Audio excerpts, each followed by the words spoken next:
Tip number 7 is going to be to mind your genetics.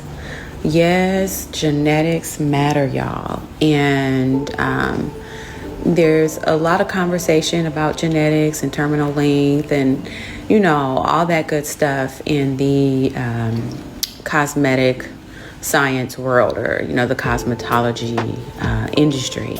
And what I want to emphasize for y'all is that yes, genetics matter, but they aren't the only factor in your hair growth and your length retention. We definitely have to account for the diet that we are consuming, because some diets are higher in nutrients than others.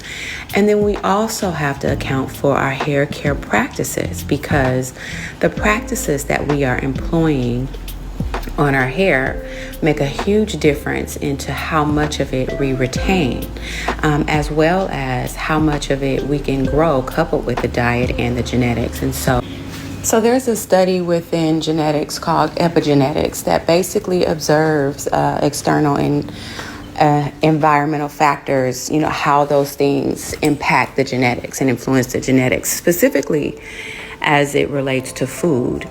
And the short end of it is food definitely does influence and impact our genetics. And, we pass them down to our children when they are born. And so they can also be reversed in our own lifetime and our children's lifetime. And so the diet is much, much, much more important than previously thought when it comes to not only, the hair growth, but the genetics overall, the health overall.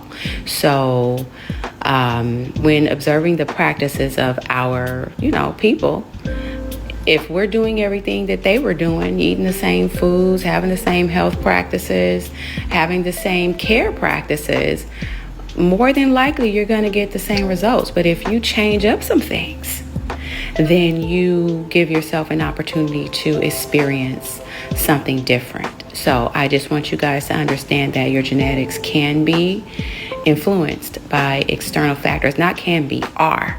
And the main one is food.